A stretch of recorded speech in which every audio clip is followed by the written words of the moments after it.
This week's bulletin: child trafficking amid Nepal's earthquake recovery.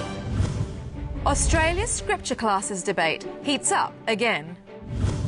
And Adventist neurosurgeon Ben Carson says he'll run for president. This is InFocus Christian news and current affairs.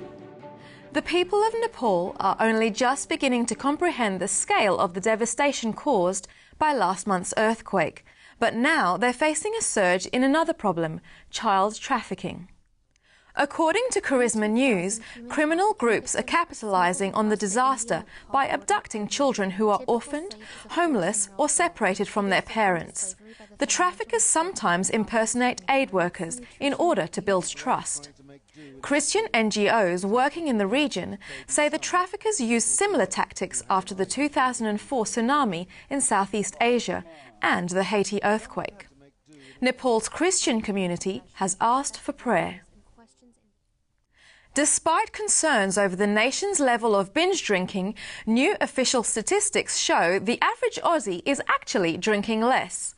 Last year, there were 9.7 litres of pure alcohol available for consumption for each person in Australia aged 15 and over. The Australian Bureau of Statistics figures show the last time the level of drinking was that low was in the early 1960s. Health leaders in the Seventh-day Adventist Church are welcoming the evidence of cultural change. Yes, of course it's a move in the right direction. Any decrease in alcohol consumption is great news. It's only a small move, and we still have a massive problem with alcohol in this country. The alcohol industry is already starting to proclaim the fact that, no, we don't have a problem because alcohol consumption is reducing. See, we're doing a great job, and we need to be careful that we're not becoming complacent about the major challenge that alcohol is in this country. Another battle has erupted over scripture classes in New South Wales public schools, with critics describing some of the books used as damaging and dangerous. According to the Sydney Morning Herald, a secularist lobby group asked the State Education Department to look at a number of books that made conservative Christian statements on issues like teen sexuality, modesty, homosexuality and divorce.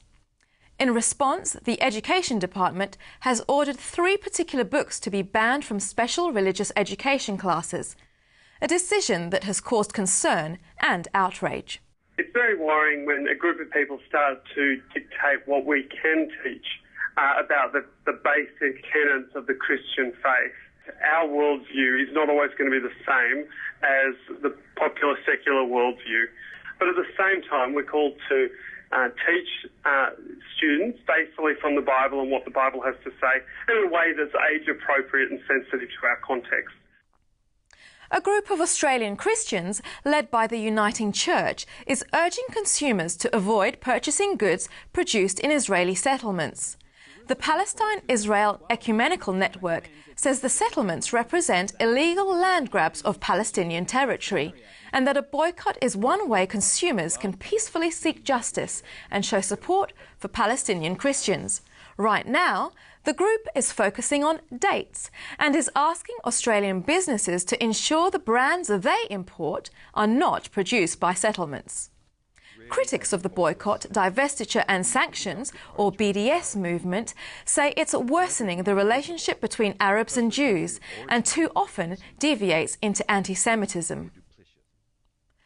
A new church-owned enterprise has launched on New South Wales' Central Coast, with the aim of bringing healthy options to Australian tables.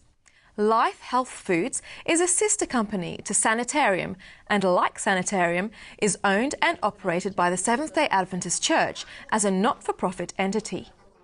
A new purpose-built facility is already producing a series of products aimed at replacing meat for consumers wanting a more plant-based diet, and managers say there's room for expansion.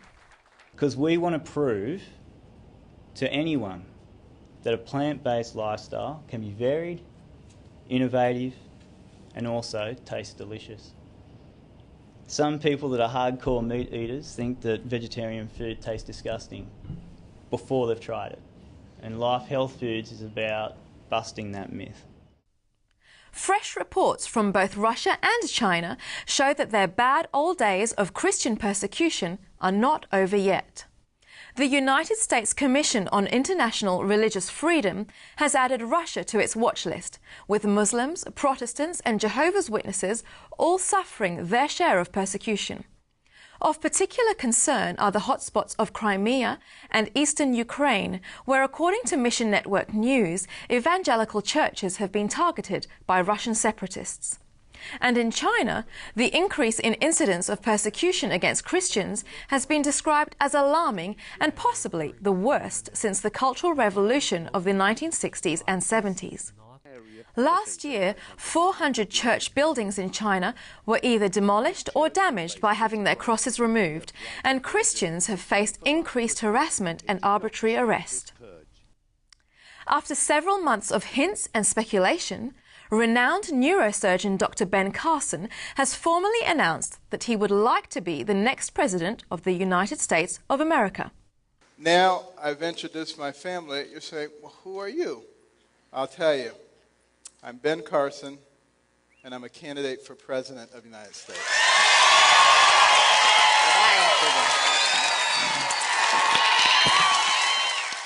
Dr. Carson is believed to be the first Seventh-day Adventist to run for the presidency, although a number of Adventists have been elected to Congress previously.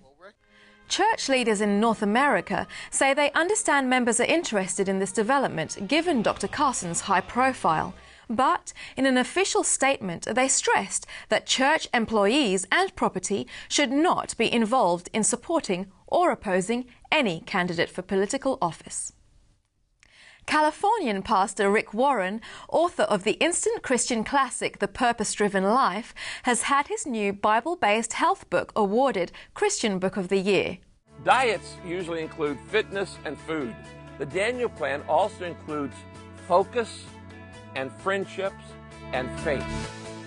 The Daniel Plan is inspired by the biblical account of 4 young Jewish exiles who refused the pagan king of Babylon's wine and rich foods and discovered they were healthier on a simple diet of water and vegetables. According to the Washington Post, Pastor Warren led more than 12,000 of his church members in embracing a more holistic lifestyle that included a plant-based diet, regular exercise, and the encouragement and prayers of a small group. A key result was a combined weight loss of 118 metric tons, making the Saddleback mega church not quite so mega. And that's the news for this week. For more news and other special Record in Focus features, visit our website sometime, record.net.au. I'll see you next time. God bless.